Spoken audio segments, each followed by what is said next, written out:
Now I hope to kind of do the same for Caitlin if she wants it. I just think the relationship piece is huge, and when you're trying to do something great, it takes everybody. And between certain players that we saw all last season, I am so optimistic that this season in the WNBA is going to be so much less drama. He came out very slow, very lethargic, very stuck in the mud, very dragging ass, didn't have energy to him, didn't have flow to him. Oh, with the smiling like you've done.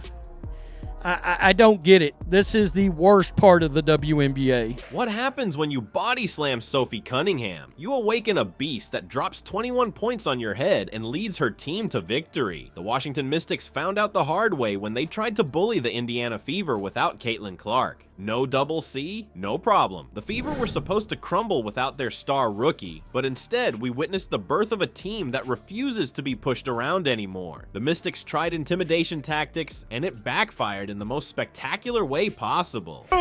This proves there is an agenda against the Indiana Fever. There is an attack. Much of what she had to say. Firstly, she's unapologetically complimentary of Caitlin, and I do love that, and that should be just a normal. Before we move on, I'd like to ask you a small favor. If you appreciate this content, please take a second to like this video and subscribe to the channel. Over 98% of you watch the videos without subscribing. It costs you nothing, but it makes a huge difference to us. So, did you click the subscribe button? Great. Thank you so much. Now, back to the video. Yikes, Kiki, the new Kennedy. A lot of people not happy. Demon Sophie, yeah, she showed up. They seemed frustrated.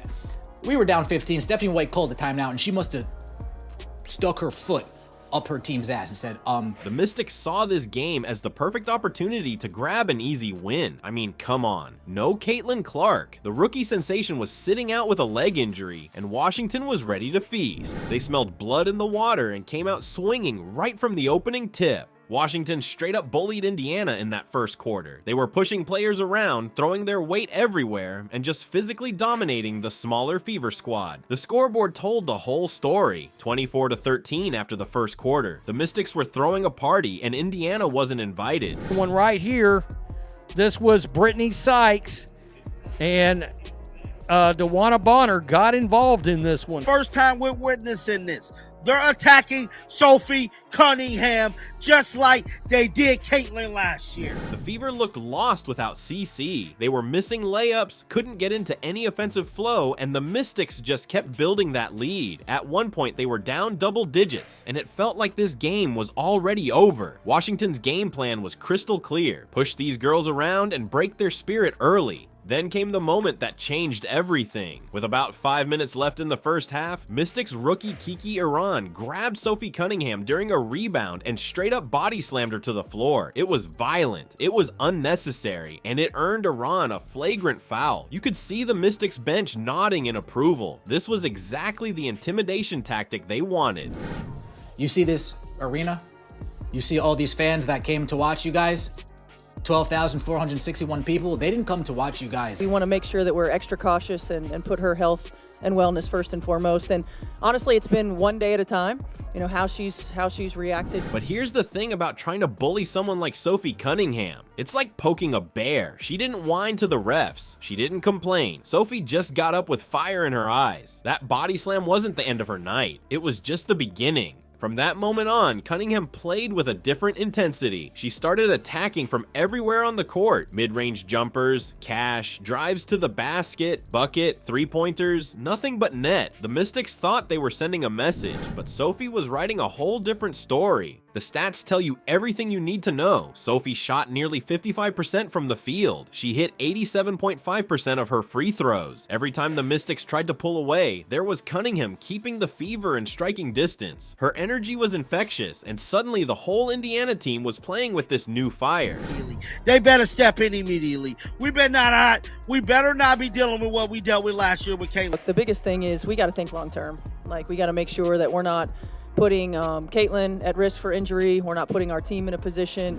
And she wasn't alone in this fight. Lexi Hull came off the bench like a woman possessed. Nobody expected her to be the X factor, but she was everywhere. disrupting passing lanes, diving for loose balls, straight up causing chaos. She swiped 4 steals and dropped 13 points when the team needed it most. Kelsey Mitchell couldn't stop praising Hull after the game for doing the dirty work and bringing that spark. Hull was playing with this newfound confidence, taking shots she might normally pass up, and just refusing to let her team go down without a fight. The Mystics didn't learn their lesson though. Later in the game, Brittany Sykes delivered another completely unnecessary shove to Cunningham, but by then, something had changed in the Fever. Dana Bonner immediately stepped in, getting right in Sykes' face. The message was clear: you mess with one Fever player, you mess with all of us now. Look at this.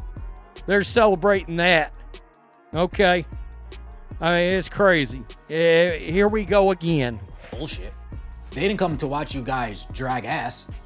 Let's play some defense and let's get it together offensively. The whole momentum of the game had shifted. Indiana was united, playing with a passion we haven't seen from them all season. Sophie kept attacking, Hull kept disrupting, and the Fever kept chipping away at that lead. The Mystics' bully tactics weren't working anymore. They were backfiring in spectacular fashion. By the time the fourth quarter ended, the game was tied. In overtime, it was Sophie Cunningham delivering the knockout punch. When the final buzzer sounded, she had 21 points and 8 rebounds to her name. She took that body slam and turned it into fuel, leading a team that refused to back down. Coach Stephanie White called Cunningham a dog after the game. And in basketball, that's the highest compliment you can get. It means you've got heart, you've got fight, and you don't back down from anyone. She's a competitor, White said. She's versatile, so she allows us to do different things. What she brings from an energy standpoint, she raises the level of play of everybody around her as soon as she steps foot on the floor.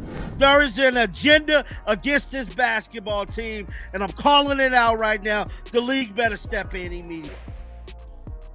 Lexi Hull looked the most confident I have ever seen Lexi Hull look, putting the ball on the ground. That's exactly what happened. Sophie's toughness spread through the whole team like wildfire. The Fever found their identity that night. They won't be pushed around anymore. Washington tried to take advantage of a team without their star rookie, but they ended up creating a monster instead. The Fever didn't just win a game that night, they found their heart. They discovered who they are without Caitlin Clark, a team full of fighters. And just imagine what happens when CC comes back to a squad that's found this kind of fighting spirit. The rest of the WNBA better watch out, because Indiana isn't just the Caitlin Clark team anymore. They're a group that wins through toughness, heart, and collective effort when challenged. This game wasn't just a win, it was a statement. The Fever showed everyone they're more than just the Caitlin Clark team. They're fighters who can band together when pushed into a corner. That body slam didn't break them, it united them. Coach White calling Cunningham a dog tells you everything. Sophie's toughness has become contagious, spreading through the whole roster and creating a new identity for this Fever squad. They simply refuse to be pushed around anymore. Now imagine what happens when CC returns to a team that's found this fighting spirit. The rest of the WNBA better pay attention. Indiana's coming with a whole new attitude.